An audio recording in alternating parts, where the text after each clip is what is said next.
You are listening to the On Purpose Podcast, your guide to living a more purposeful life.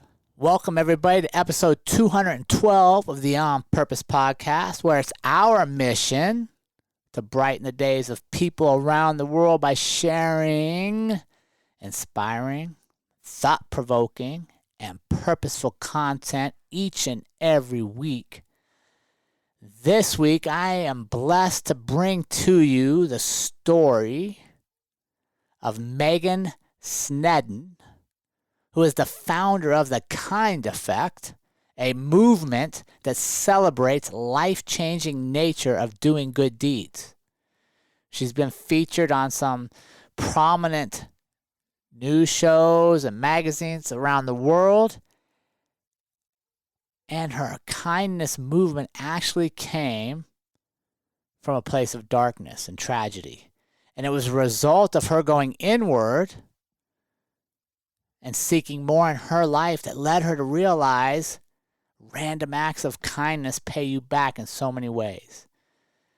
So please enjoy this interview. And if you do, before we get started, before I get to bring Megan on and share this story with you, don't forget to like, subscribe, and share so that we can continue to reach more people around the world.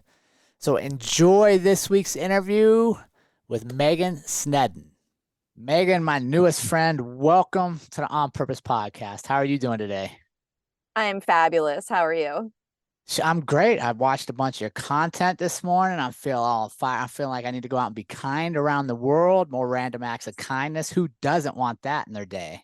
That's the point. Yes, I love it. I gotta tell you, I just love, like when I looked at your stuff, I'm like, oh, I'm gonna sit down and talk with her today. It just put me in such a good mood to be around somebody that realizes small things in the world make such a huge difference.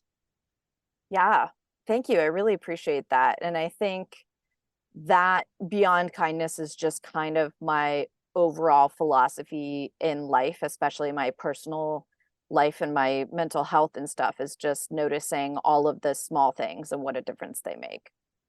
I love it. But now here, I got to tell you, before we get too deep into this, because we got a lot of great stuff for the community today, we got to warm you up. It's kind of like a workout, right? Like you got to Oh, get yeah. loose Okay. before you get going. Okay. So Let's do it. this helps me and our team get to know who you are, because believe it or not, these are important questions. Everybody wants to know this stuff. Oh, yeah. Give it to me. All right, Megan, here you go. You are stranded on a deserted island for the rest of your life. You're getting one food. What is it you Oh. want to eat?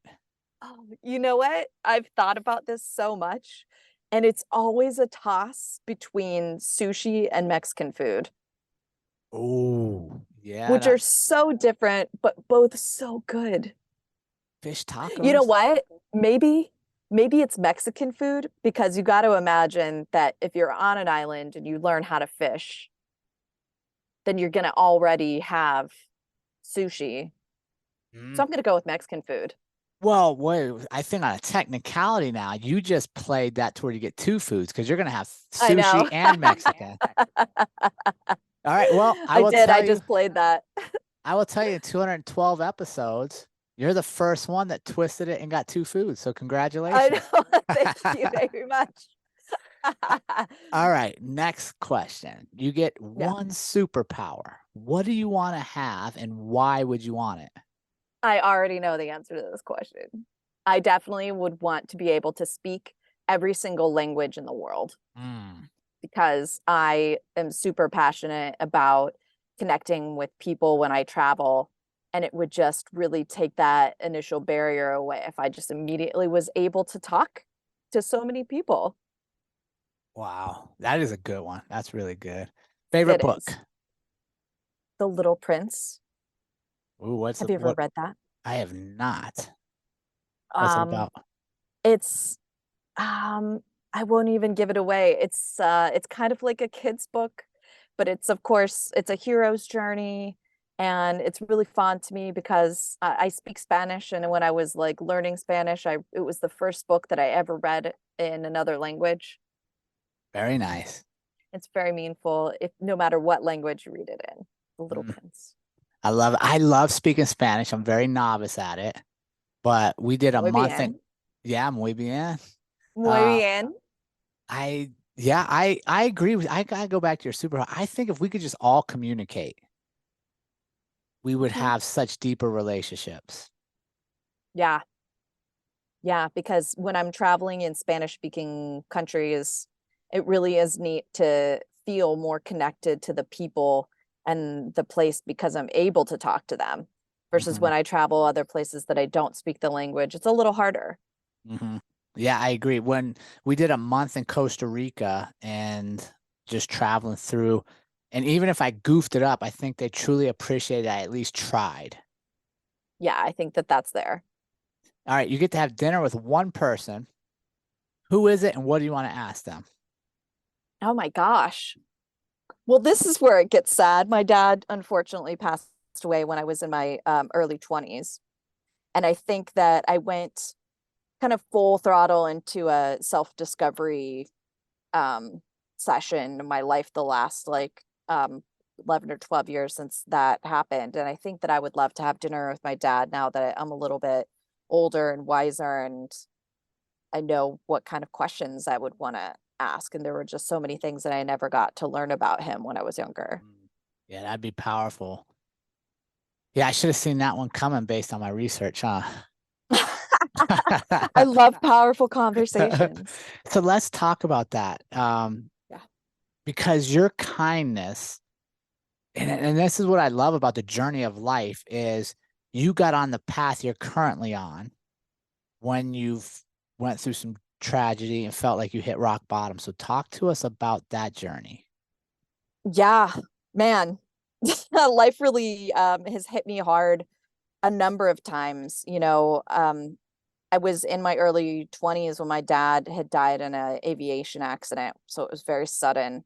And there were a number of years there, I think, when I was just trying to like fight my way through that because it was so tragic and unexpected, and there were so many things that had happened as a result of that.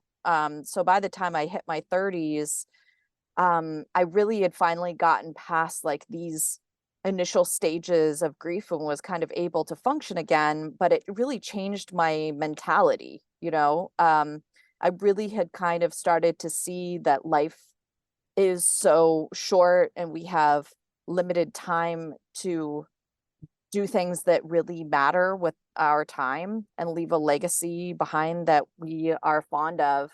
And it just kind of made me reevaluate everything through that lens. And I had spent many years as a journalist, and while you might call me like successful, traditionally successful, I didn't necessarily feel successful because I didn't feel that, what I was doing was close enough related to humanity and making a difference.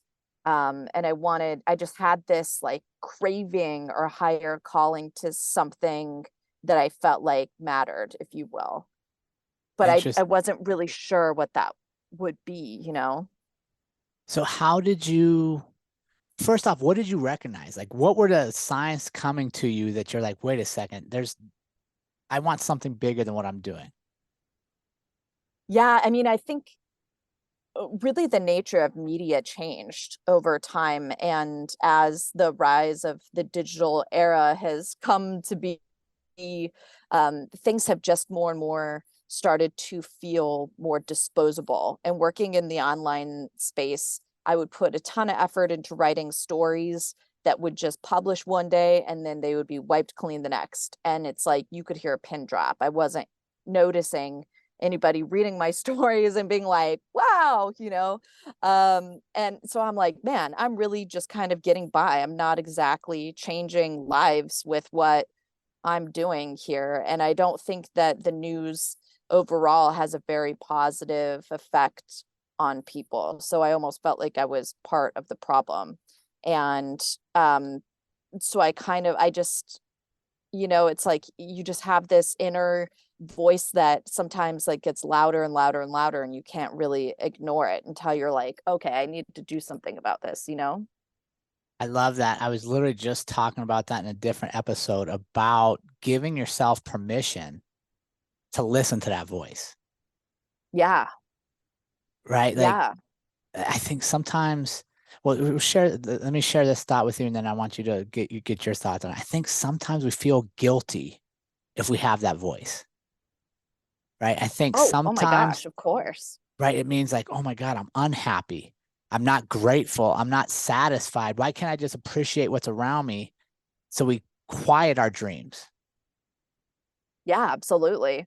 I had all of those thoughts because when I exited college and took some time to meditate on what I wanted to do and started dabbling in the journalism field, I was like, yes, 100, let's go. I like moved myself to New York City and hustled my way from one publication to the next, and before you know it, I was like International Business Times check, BBC check, Yahoo, USA Today. I was just really like racking up the publications. And that's what I thought that I wanted, was to be a widely published writer. And it was almost like I checked that box, but I worked my butt off to make that happen. And then I also was doing some travel journalism stuff. So I was like getting paid to travel the world and write about it. And I was like, man, you've got to be crazy if you would give this up, because you're eating off a silver spoon here, like going on these amazing adventures, like writing about it, working for these publications, living in New York. If you would ever give this up, because this is like the dream for some people, you've got to be absolutely nuts. But for me, it was just like I just started getting more and more depressed because I just felt like, man, this does not have a lot of meaning. And I think intrinsically it always has to do with, who you are as a person, how you form and come to be, what's impacted your life that kind of shifts your perspective. And for me personally, I was just like, okay, maybe I'm starting to figure out that there's just got to be something else. Mm. And you gave yourself grace to explore that. It was hard, yeah, but I did. Yeah, I think it's very hard, right? For any of us that have like these kind of like what you said, like barometers of success. If I achieve this, I'm successful. If I achieve that, I'm successful. I think it's really hard to challenge yourself and say, wait a second, this isn't my success. It's not the success I want. Yeah, I didn't know that though. I was thinking, No. I don't know, I think I thought in my mind earlier, like, okay, if I become like a great journalist and I write for all these publications, I'm going to be successful. And once I'm successful, I'm going to feel great. That's what I thought. And then it was like I did it, and then I didn't feel great. No, that's outcome based, right? Like we're putting our happiness based on certain outcomes Hmm. versus the journey to get there. Yeah, Right, like yeah. the true happiness many times is in these small conversations. Like if I just tell my audience, like, I'm going to be happy when the On Purpose podcast reaches this number of listeners, well then I don't find the happiness in getting to talk with Megan today and just enjoy this moment right here. Yeah, whoopsies on my part. When No, I I was think younger, though, we all do I it. just was really entrenched by this idea of success, and I was very highly influenced by outside sources, because I was thinking, oh, I went to college. That must mean that like I got to become a hardworking American who becomes something of a becomes something. I got to have that like American dream story of like Megan started at the bottom and worked her way up, and you know. Yes, and was miserable doing it at the end, right? maybe Right, like nobody tells you maybe that. at the end, I mean, it wasn't, not all of it was a miserable No. process. I was happy at a time. I was Yep. fulfilled at a time, and it was just a very important time in my life. But then that time also came to pass, and with the death of my father, like it just really changed me a Yeah. lot too. Yeah, I love that. And I don't mean like the whole thing was miserable. I think like a lot of American stories are like we hear this when people are at their deathbed, like, man, I wish I'd have had more of this in life. I wish I'd have worked less and experienced this more. I think a lot of us get caught up in pursuing the things only to find out at the end, we're like, wait a second, that wasn't the story I wanted. Yeah, Right. So yeah, it happens. how did you find the confidence then to buck the trend? How did you find that inside you to go, wait a second? I'm going to allow myself permission to turn and shift to a whole new set of goals and dreams and ideas. Honestly, you put that so elegantly. All right. First off, there's two things you don't usually hear, me and elegance together. So I'll take that as Yeah, a but that compliment. was just so elegant versus I reflect back on that time of my life and it was just such a hot mess because I tend to be somebody who's very rebellious and stubborn. And when something is not vibing, I'm just like, yeah, I'm not going to do this anymore. I love it. There was no plan, and there was no plan. I just woke up one day and was like, I can't do this anymore. And then I just quit. I love it. I love it. So when you quit, what was your next step? Did you go like, is that when you went backpacking in Europe or what did you do? Gosh, I uh, I moved to Los Angeles. That's kind of like backpacking in Europe. I moved to Los Angeles. I just love that you're breaking this down for me because I think I was thinking another big city would serve me good. It was closer to home. There's a lot of opportunities there. Um I think I was thinking that I was going to find new inspiration there. And um no, I think it honestly just made me more depressed because I was so lost, you know.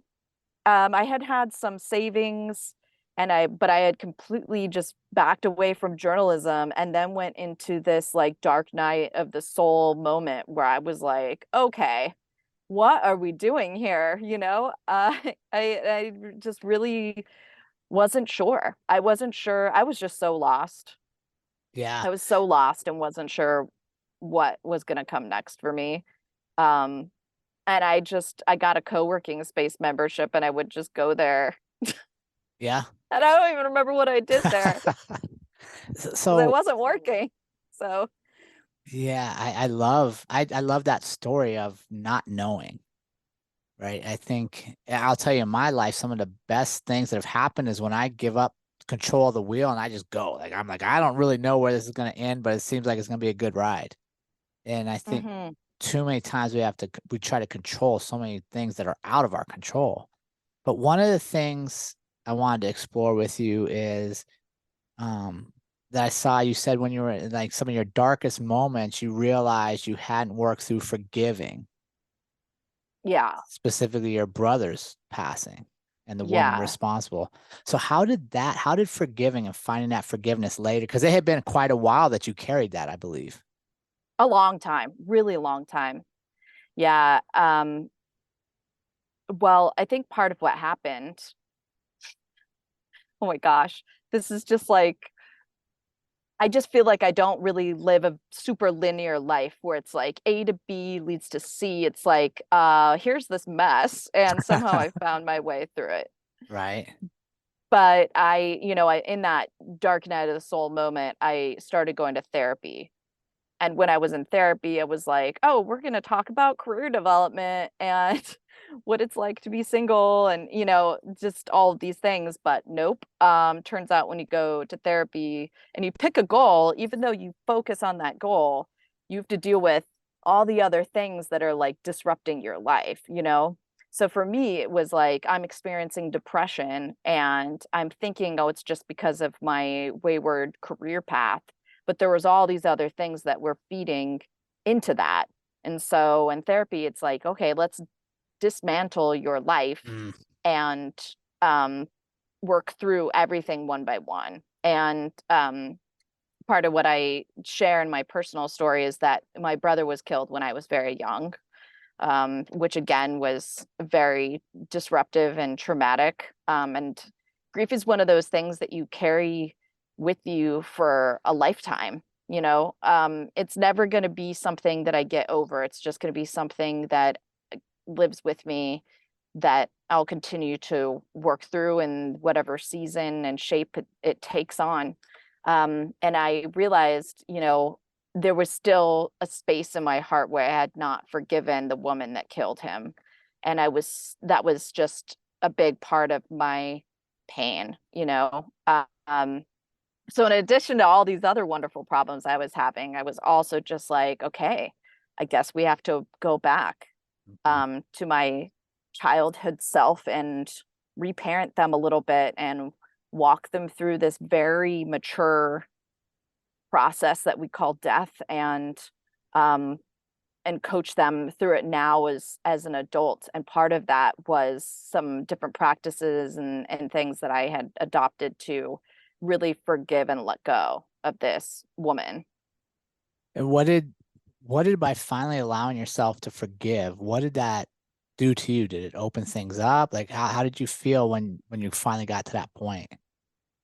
You know, I did feel a little lighter.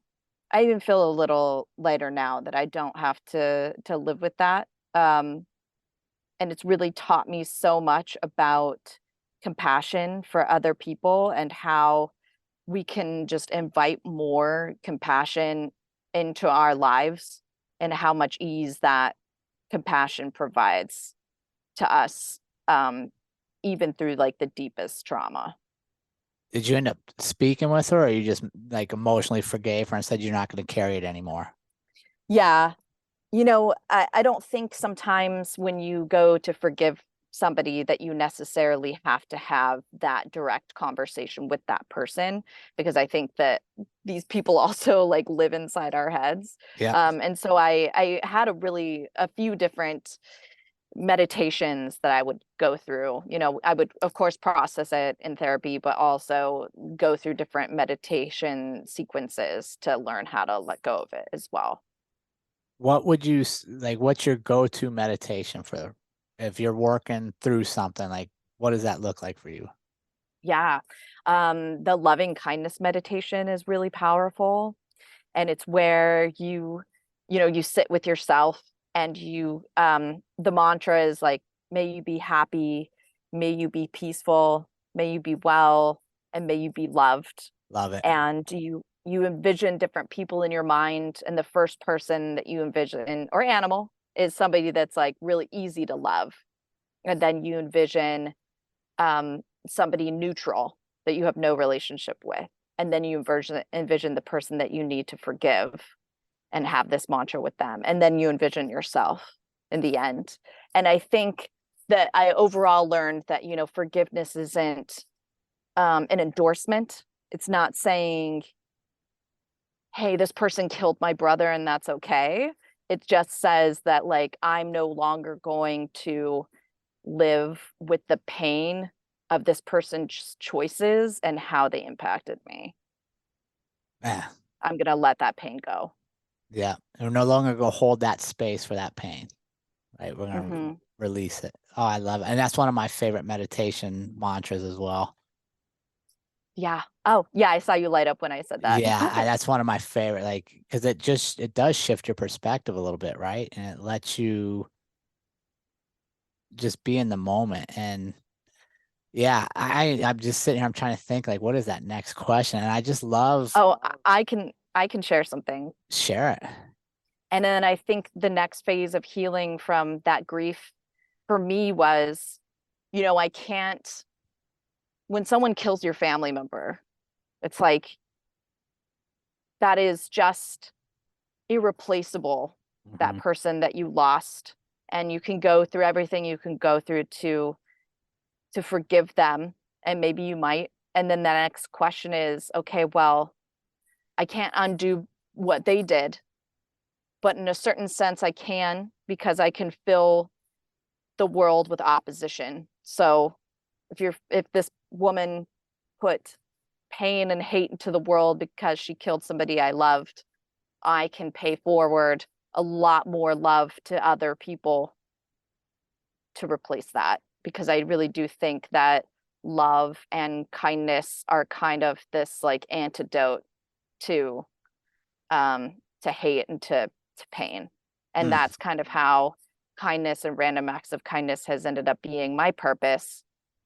And it's helped me tremendously, because I think we need, when we lose somebody, especially in that type of way, we lose control. We have no control over that and we're not able to change it, but I can still have an impact on the world in a positive way, which is what makes me feel like I have a purpose and it Oh, gives meaning to my life. absolutely.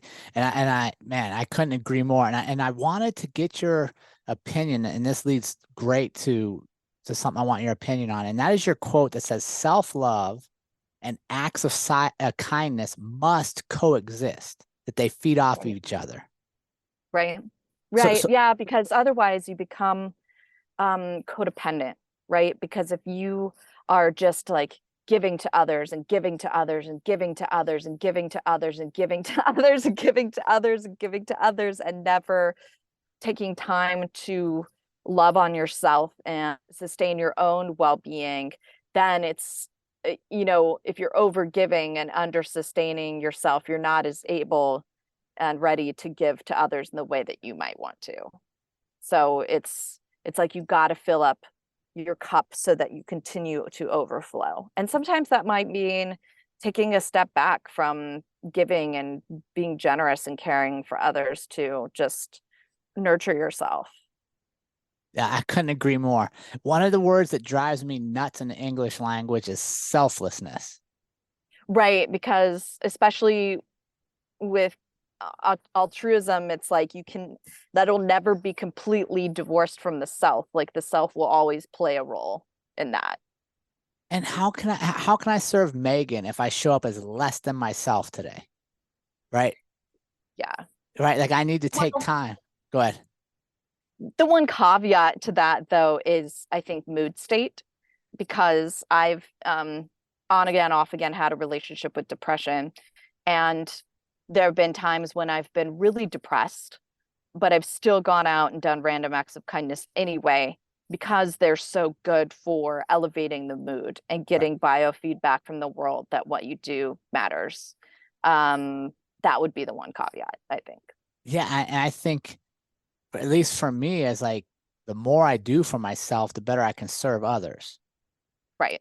Right? It may seem selfish that I need to go do a workout before I interview you today, but I know by doing that, I put myself in the best place to serve. Right. Exactly. Yeah. So let's talk about your random acts of kindness and what an awesome mission that's been for me just to sit back and watch and just realize that, like, seeing the joy on other people's faces. I'm like, man, that's what life's about. Talk us through the process of creating that and where it's led you. Oh my gosh. Yeah. Um, well, as I said, I just felt at that big transition of my life, I felt very lost. And I also felt very depressed, which I think is a normal part of your dark days. And I started going for walks out out and about, because that was really something for me that was very soothing, that was exercise within reach, Mhm. because hardcore exercise was just unaccessible at that moment for me. So I started going for walks, and as I was going for walks, I would sometimes pick flowers and give them to people. And then and then I just really lit up from that, and then that kind of led to other really silly and small acts of kindness. And before you knew it, my friends found out that I was doing random acts of kindness, and they're like, you need to document and share these for people to see because it's so awesome. And I think that if you created this content as an example for people to follow, then you could really make some real change. So yeah, so I started making little videos about it, and that was really the spot for me initially, because I'm a natural born storyteller. I'm very creative. So I love all things video, photography, storytelling. Um, and it just so happens that as I was telling these kindness stories online, they kind of became popular. And then I was like, okay, I guess I should keep doing this kindness thing. And what was it what were you getting from it? I was getting a reason to be in the world. It was like any content as a journalist that I was creating before, I just felt like went in the bucket and just disappeared. and really didn't have a lot of meaning to it versus when I was making little videos about kindness. um, I was getting a lot of like comments and feedback, and people were really appreciating it. So I was feeling like, oh, this is making a difference to people. There was response, I think. What do you have one moment that like stands out to you that an act of kindness, you're like, okay, this is something I have to go fully into? Yeah, I mean, probably just the first one when and it was the first video that I ever made when I had heard about this girl who had recently lost her dad, and then me and another person went to bring her a bouquet of flowers. And it was just so moving to me to be able to take my pain that I had gone through losing my dad, and I brought flowers to this girl who had also lost her dad fairly recently. And I was like, wow, what what the heck? I can actually take my pain and use it to comfort someone else. And that really did away with another block of depression, because I felt like, okay, my suffering is not for nothing. My suffering is for me to be able to compassionately relate to others and be able to comfort them. Wow. Yeah, your experience was meant to be for you to be relatable. Hmm. Yeah. Yeah,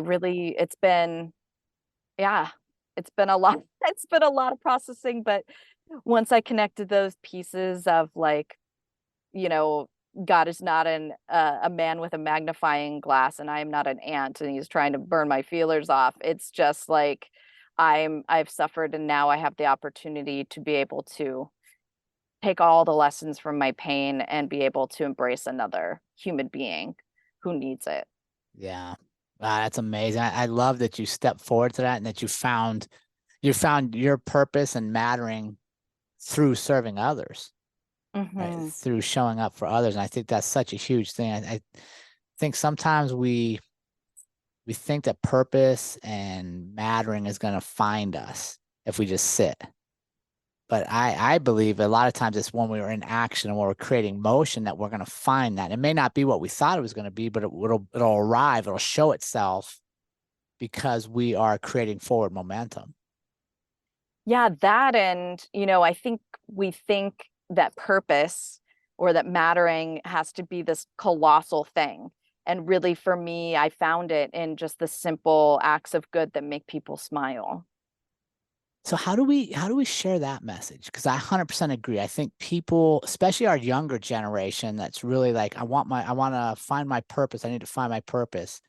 How do we message that so that people realize it is actually your purpose is very small acts of whatever it is you're doing. It's not a huge one-time moment.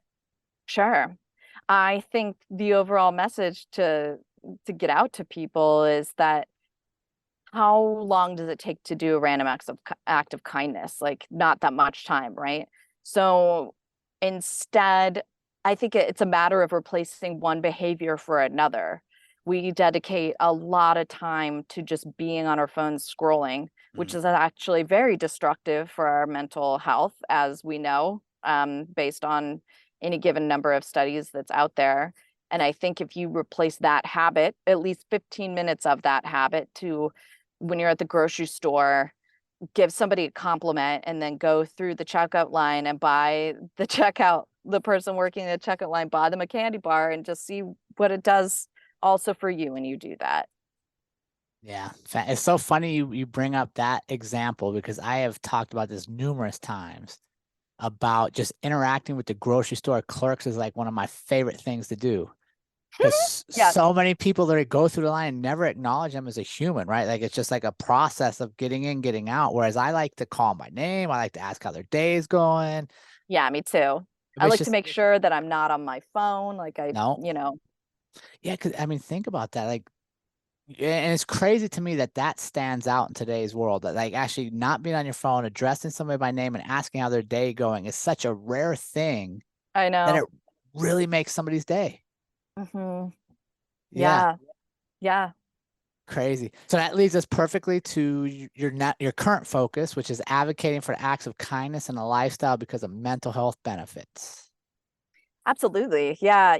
For a while there, I was creating a lot of content, and I've kind of shifted away from that just because um, I want to get the message out there that incorporating random acts of kindness into your life on a regular basis can do a lot for how you feel.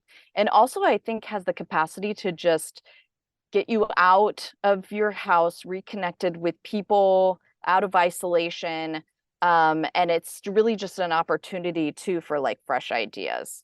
Um, but when we're talking about the connection between kindness and our mental health, there's so many indicators there that this is something that's good for you that can be very helpful just to at least shift your mood state, Mm, and also your thoughts about yourself. Because if you're depressed and you're thinking, well, I'm a worthless pile of garbage who's not doing anything for this world and I don't matter and life is meaningless. If you are isolating and that is the type of mentality that you have, if you get outside and you start getting reconnected to people in the real world, there's so much that random acts of kindness can do for you because there have been studies done to show that when you engage in random acts of kindness, your body releases a lot of feel good chemicals like the endorphin, the serotonin, the things that you are kind of missing, I think, in your brain when you're depressed. So there's the chemical aspect of it. And then there's also the getting reintegrated back into society and feeling like you're accepted part of it. And also the biofeedback aspect that you get when you give somebody a compliment and you actually physically see that their face lights up and they get excited, it excites you.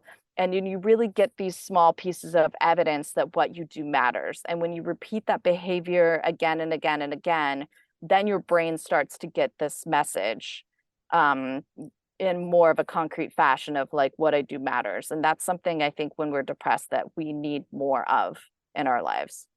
yes. And The isn't it end. crazy?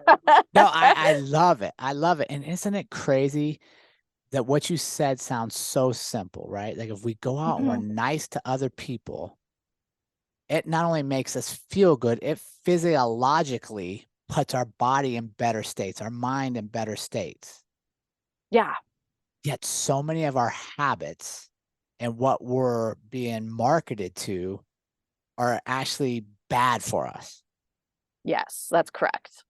So we have to it's the hardest thing that you'll ever do and also the simplest thing you'll ever do because I think especially when you're depressed, and I'm not saying this in a vacuum like I'm judging depressed people, like I've No, lived through depression, so I'm actually speaking through for myself, is that like in the times when I've been at my worst, all I've wanted to do is disconnect from people, isolate and stay home, maybe even be on my phone and judge other people for how much better their lives look than right, mine, which is like the worst possible thing you could do.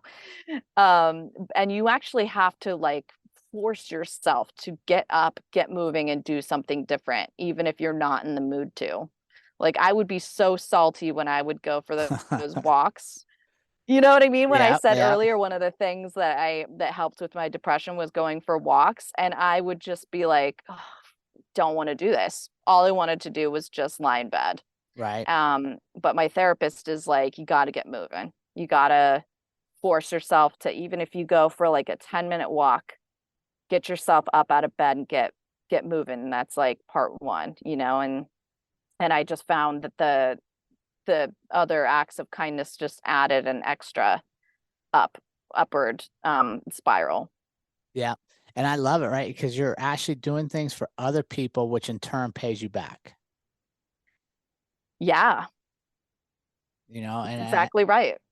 and that's so critical. I think, and that would be a great thing I would share with our community. If you're struggling a little bit, if you're in a spot where you're like, you're just not feeling like your normal self, like you're kind of in maybe a rut or whatever you call it, go do something nice for somebody else.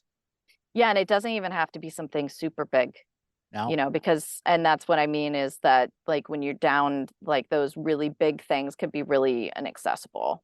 Um, and so starting with what you can is great. yeah, and we all can do something, right? Is that you believe that? Most of us. Most of us. 90, Yeah. like how much percentage Of the people listening right now, how much For percentage? people that are able to. Yeah. All right. Talk to me about, you got a PDF out there. I saw a free guide. So I would love for our community members to actually go on your website and get their own Changemakers action plan. Yeah, it's free dizzle. It's on Who my doesn't? website. Who doesn't Again, love free another dizzle? random act of kindness. You're gonna just show up in my email box. Yeah, I just created a little guide called the Changemakers Action Plan that kind of helps people start asking themselves the deeper questions in their lives and trying to find ways to marry together the things that they're passionate about with new activities to make a difference. Okay, so what's the first step? What's the first thing you think they gotta do to get started on that? I think that there are a certain number of questions that you can walk yourself through and literally get it down on paper, like what lights me up, what brings me joy, what am I really good at, so that you can kind of start seeing these concentric circles that overlap of like, oh, I'm really good at this. These are my skills. These are my unique abilities. Like this is where the need in the world is, and this is where they overlap. Yeah, I love it. I call that like taking inventory, right? Like looking at ourselves and Inventory. actually Mhm. asking ourselves some of these questions of that bring us to our moments that kind of take us off autopilot that we kind of live our life by at times. Sure, yeah, and I don't ever want to make it sound like anybody ever has to do that alone. There's so many resources out there to be able to seek assistance. And you can work through things with a therapist if that's needed, or a life coach Yeah. if So that's needed, or find a support group, you know. yeah, there's so many ways and there's something out there for almost everybody, I would believe. Mhm. Yeah. All right, I gotta ask you, Megan, before I let you go, what's up with the dinosaur costume and how'd that come to be? Sheer desperation, sheer desperation. Listen, the pandemic was what it was. And I think we all had weird ways of coping with that. Yeah, and wearing a plastic inflatable dinosaur costume is exactly how I coped. I was tremendously sad that I didn't feel like I could go out and do random acts of kindness anymore in the way that I used to be able to, because involves a certain degree of like closeness with humans, and of course we were discouraging that with social distancing. So I figured if I put a mask on and I put a plastic bubble around myself that happens to be in the form of a T-Rex, I can go out and do random acts of kindness. And I called it the Kindosaur. Yeah. So I haven't done it much anymore because let me tell you, it gets hot and sweaty in that costume, like so unimaginably hot. But yeah, during the time of the pandemic, I was running around in a dinosaur costume because I was desperate. That is so. What was the funniest reaction you got to the kind of sore?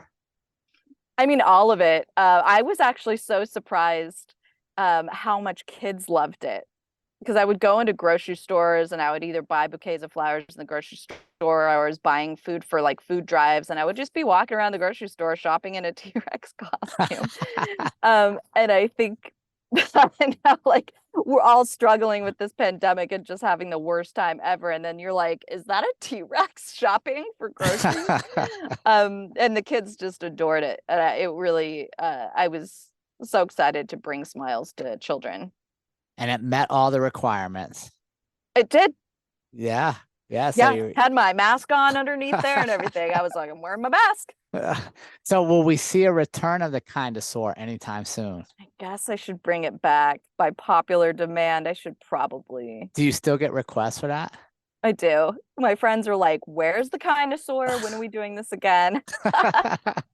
It's awesome. Megan, thank you so much for joining us and sharing your story with us and allowing us to share it with our community. I really appreciate it, and I appreciate your time. It's been really fun. Where can our audience stay connected with you and support you on your mission to continue random acts of kindness around the world? Well, they can go to thekindeffect.com, or they can find me on Instagram at thekindeffect.